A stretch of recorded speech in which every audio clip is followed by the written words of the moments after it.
et vous pourrez être fiers de vous et dire à vos enfants et petits-enfants, moi j'en étais et moi je me suis battu.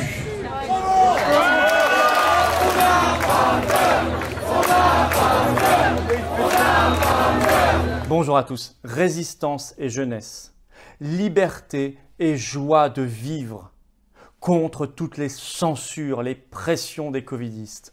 Voilà les mots d'ordre de ce samedi de résistance sous les fenêtres de Véran. Il faisait un soleil éclatant et un soleil éclatant également dans nos cœurs parce qu'on se battait et on se battait tous ensemble. Combativité, chaleur humaine. Vous verrez ça, ceux qui ne sont pas encore venus à nos rassemblements, j'espère que ça vous donnera envie de vous lever, d'être digne, debout, libre, de se battre, de vous battre avec nous sur ces très très belles valeurs, ces magnifiques causes que nous défendons ensemble depuis tant et tant de semaines. Et j'y ajoute tous les rassemblements à l'initiative des référents des patriotes partout en France. Bravo à eux, bravo à ceux qui se mobilisent, qui sont l'honneur de la vie politique française, alors que tous les partis soi-disant d'opposition sont complices, couchés à plat ventre. On a notamment lancé le boycott du pass sanitaire avec cette application qui est en train de se lancer cette semaine, tousantipass.fr. Je vous mets le lien sous la vidéo en description si vous n'êtes pas encore inscrit sur tousantipass.fr pour fédérer les bonnes énergies contre cet apartheid épouvantable, cet apartheid sanitaire que nous combattons de toutes nos forces. Et puis, vous le verrez, la combativité, ça ne se décrète pas. On la sent ou on la sent pas. Et on sentait que chez des gens qui étaient un peu abattus ces dernières semaines, ça s'est éveillé, ça s'est réveillé.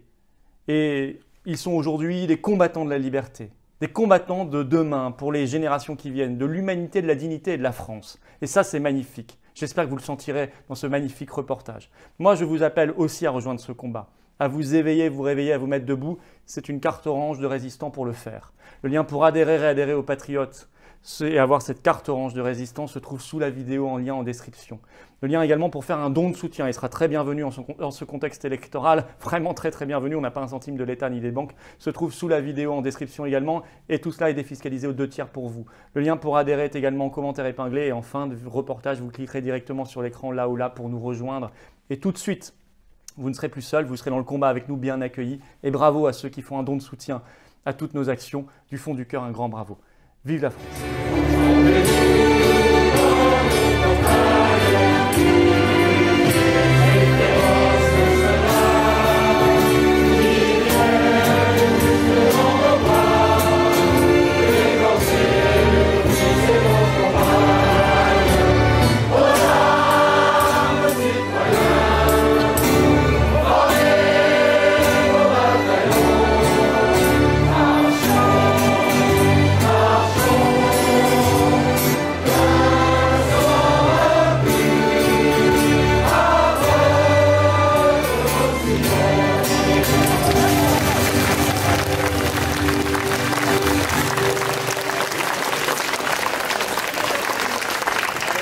Eh bien, ça fait extrêmement plaisir de voir que pour la 31e semaine, les Français et les Françaises se lèvent dans toute la France pour défendre nos valeurs.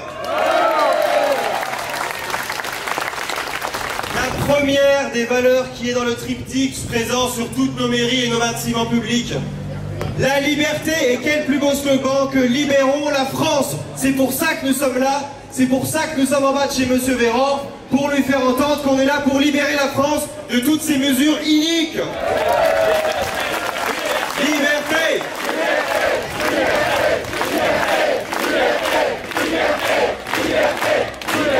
Mes amis, aujourd'hui, nous vivons un paradoxe.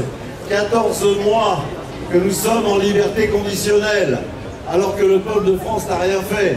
Mais nous sommes coupables. Aucun complot là-dedans. Tout est sur la table. Tout ça fonctionne dans une logique dans laquelle on nous a enfermés depuis le début, depuis mars, en fait 2020. Une logique qui veut qu'on soit confinés et vaccinés. D'accord? Pour le plus grand profit des laboratoires pharmaceutiques, évidemment, des 10 gros industriels pharmaceutiques mondiaux qui ont un chiffre d'affaires de 500 milliards, des bénéfices de 100 milliards et une enveloppe marketing de 150 milliards. De quoi, effectivement, nourrir les leaders d'opinion de la médecine et de la pharmacie. Tout est sur la table, pas de complot, nous le savons, mais ça continue. Donc ça veut dire que c'est un rapport de force politique. c'est pas autre chose. Et qu'il faut effectivement se situer dans ce rapport de force politique. Dans ce rapport de force politique, justement, je voulais vous rendre hommage. Car à l'heure des comptes, gageons qu'ils feront durer la mascarade le plus longtemps possible, car cette mascarade de l'ingénierie sociale, car effectivement, ils redoutent le droit d'inventaire du peuple, qui, n'en doutons pas, sera juste mais ferme le moment venu. Pour rendre hommage, disais-je, car c'est un combat, et c'est peut-être le plus déterminant depuis 70 ans, ce combat que nous avons amené à mener. Et j'ai un petit pincement au cœur aujourd'hui, car les élections qui nous obligent effectivement à ne pas faire de meeting politique la veille des élections, donc des 2 tours, donc des deux prochaines semaines, et bien plus la trêve estivale, fait que nous allons nous séparer momentanément, nous allons rester le pied à l'étrier, bien évidemment. Il n'est pas aisé de se séparer après avoir passé 31 fois ensemble. Et maintenant, nous nous connaissons et j'ai un pincement au cœur de ce point de vue-là. Vous êtes la promesse du futur. Je m'incline devant la noblesse de vos convictions. Jamais vous ne renoncerez, jamais vous ne trébucherez. Alors, grâce à vous, nous changerons la donne dans le sens de la vie et des valeurs et vertus humaines. Et le destin, il obéira. Le destin obéira.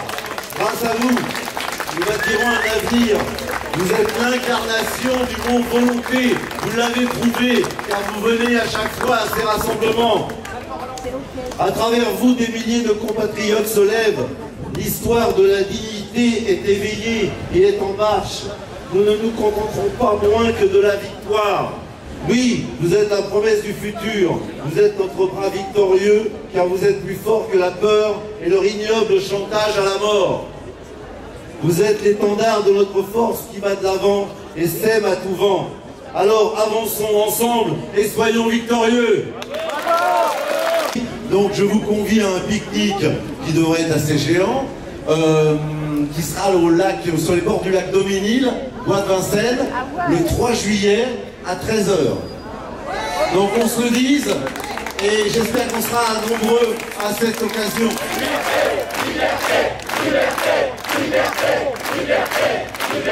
Ah bah il y a de l'ambiance là, ça fait plaisir.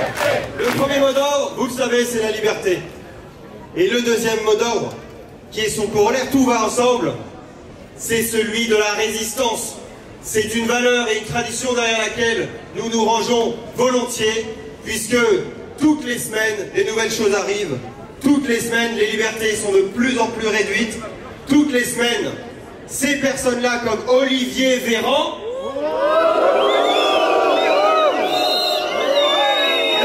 ces gens-là ne veulent qu'une seule chose, c'est qu'on prenne notre cerveau, on prenne notre esprit de résistance et on le passe de on à off. Qu'on arrête de réfléchir, qu'on arrête d'être des citoyens et qu'on devienne tout simplement des moutons qui sont là simplement à suivre les règles, à jouer à Jacadi avec tout ce qu'ils nous disent et à rester cloîtrés chez nous quand ils le veulent. Ah pardon, sauf si on a pu s'acheter un billet pour Roland Garros ou si on veut l'essayer, là c'est bon.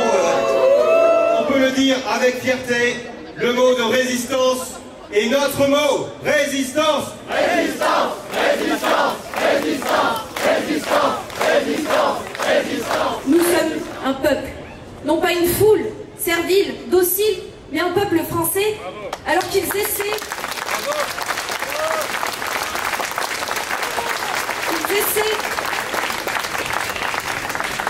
de nous séparer, séparant les hommes, les femmes, les jeunes, les vieux. Mais finalement, chacun de nous est un petit bout de ce peuple français. Et je suis heureuse de voir que pendant plusieurs semaines, on a été à contre-courant de ce mouvement de masse.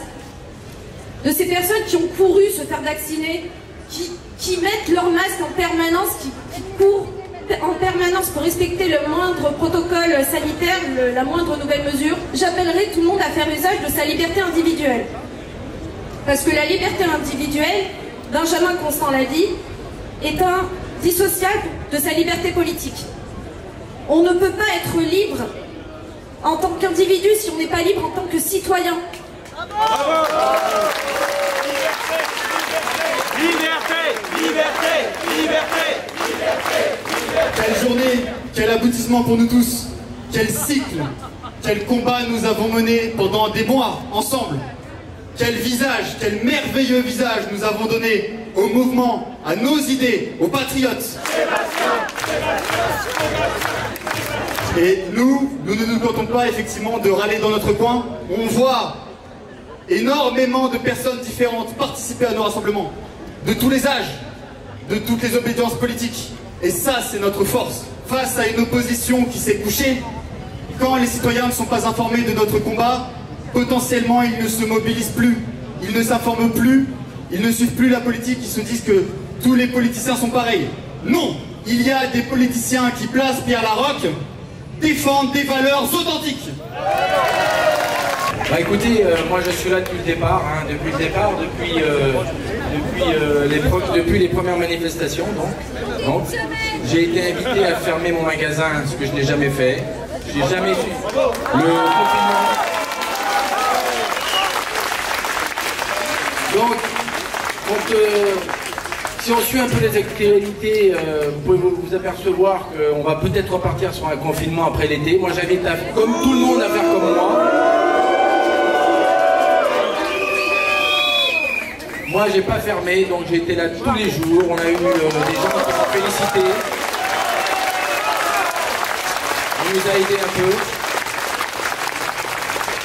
J'ai eu plus de gens qui étaient heureux que les commerces continuent à vivre plutôt que le fait d'être fermés et de râler, évidemment. Hein. Moi, j'invite aux gens de se rebeller un petit peu, d'arrêter d'être des moutons, tout simplement.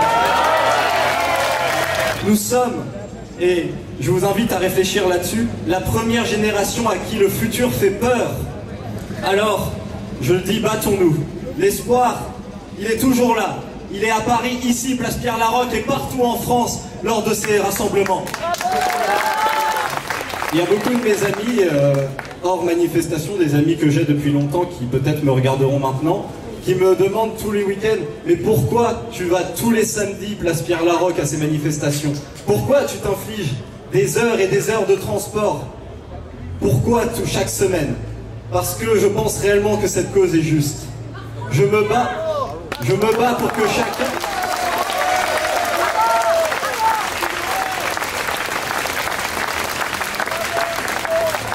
Je me bats pour que chacun puisse avoir le choix. Le choix de sortir après 23 heures. Le choix de ne pas porter un masque toute la journée. Le choix de pouvoir aller au restaurant.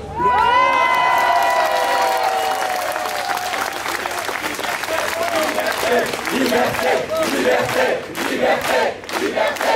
Vos jours reviennent, c'est très bien. Eh bien, j'ai envie de dire à tous les Français, et en particulier aux jeunes, continuez de vivre, recommencez à vivre, faites ce que vous êtes, les Français et les Françaises libres. Ce n'était pas le radeau de la méduse de ce bateau, qu'on se le dise au fond du port. Il naviguait entre la pénale sur la grand-mare des canards, et c'était les copains à bord, les copains à bord. C'est fluctueux. Une petite ambiance là, presque nostalgique, mais j'ai quand même envie de vous rassurer, pour pas que vous croyiez des choses qui sont fausses. Le combat est loin d'être terminé, c'est juste que nous avons des impératifs avec les élections qui viennent sur les 2 prochaines semaines, les 2 prochains week-ends, mais d'une manière ou d'une autre, et plutôt 2 fois qu'une, nous allons continuer le combat. Liberté, liberté, liberté, liberté, liberté, liberté, liberté, liberté. Et puis on en a entendu du monde. Des étudiants, encore tout à l'heure, on a entendu des médecins, des infirmiers, des infirmières, on a entendu des commerçants, des buralistes, des restaurateurs. On a entendu, on les a invités, ils sont venus, je les remercie, Nicolas Dupont-Aignan, Jean-Frédéric Poisson, Bébert Desformants, Charles Gave.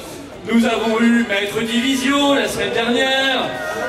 Nous avons eu Marion Maréchal qui nous a demandé de lire un texte parce qu'elle n'était pas là.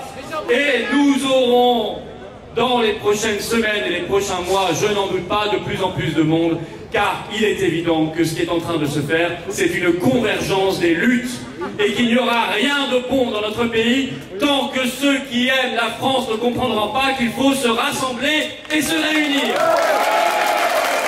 Évidemment, l'épisode qu'on a vécu hier soir qui a sidéré la France, ces deux images parallèles, Roland Garros, les nantis, qui ont pu, parce que la directrice générale de la Fédération française de tennis a passé un coup de fil à Macron, qui ont pu s'exonérer du couvre-feu. Non, à la limite, on n'a pas besoin de siffler, moi je dis tant mieux pour eux. C'était d'ailleurs un magnifique match, c'est bien, ils ont pu le voir. Mais ce qui compte, c'est que cette liberté, on la donne à tout le monde, pas simplement aux copains de Macron, qu'on la donne à tous les Français. En parallèle, encore une scène honteuse pour notre pays, qui d'ailleurs à chaque fois, ce genre de scène fait le tour du monde. On a vu des jeunes gens pacifiques qui étaient sortis sur les pelouses des Invalides faire la fête paisiblement. Oh, c'est vrai qu'ils avaient le visage libre, heureux, joyeux, souriant, trop souriant pour le pouvoir. Et à eux, non, pour eux, pas d'exonération, pas de dérogation. Pour eux, la troupe. Pour eux, le gaz lacrymogène. Pour eux, la brutalité. Pour eux, la dispersion. Plus une société vit sur des règles additionnées et absurdes qui s'accumulent, et bien plus elle est une société inégalitaire. Mais c'est logique, c'est mécanique. Parce que plus il y a de règles, plus vous avez les relations et les contacts nécessaires, plus vous pouvez vous exonérer des règles. Ça a toujours été comme ça, c'est comme ça en tout domaine. Ça va être une société de caste. Or, sur le fronton de nos mairies, il est écrit « liberté » et je crois que nous nous battons comme des lions pour cette liberté depuis des mois, mais il est aussi écrit juste après « égalité ». Et cette égalité, elle est bafouée par ces fous et ces dingues. Il faut soigner les gens, il faut les traiter.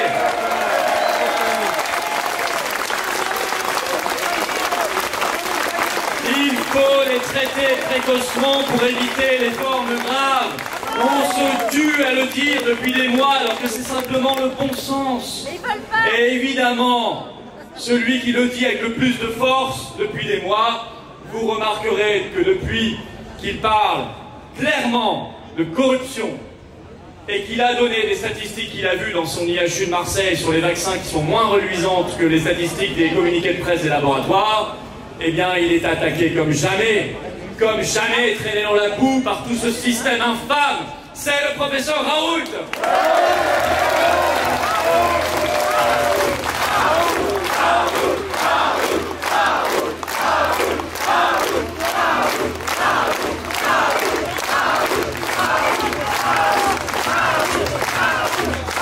Tout s'éclaire, ce pass sanitaire qui est arrivé il y a quelques jours. Une association, la Quadrature du Net, a déposé un recours en référé devant le Conseil d'État parce qu'elle estime qu'il y a une violation des données personnelles et médicales. Nous encourageons ce référé. Mais j'ai vu des artistes aussi, HK, les saltimbanques, qui ont dit nous on boycotte quand il y a le pass sanitaire, on ne joue pas. C'est bien, c'est comme ça que ça marche. C'est bien. Calogero a dit moi tant que le public est masqué, je ne joue pas devant un public masqué.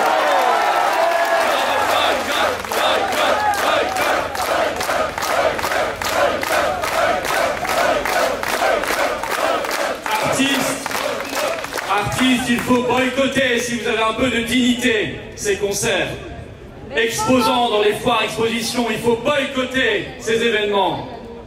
Pour le sport, ce sera plus compliqué parce que malheureusement, le fric a tellement envahi le sport, en tout cas de haut niveau, que ça va être très compliqué de leur demander de boycotter. Et pourtant, il le faudrait.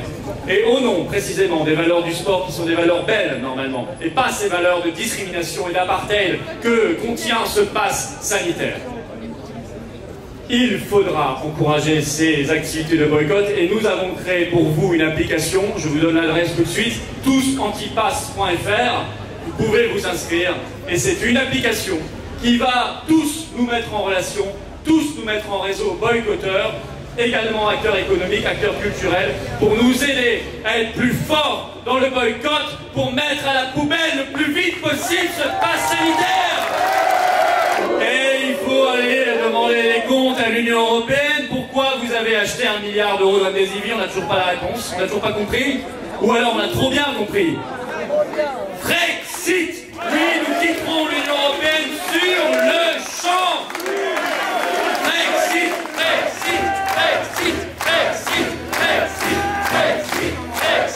comme nous l'a dit ici même Maître Divisio il y a une semaine, pour répondre à ce virus, on n'a pas pris un manuel d'épidémiologie, on a pris le parfait petit manuel du dictateur chinois.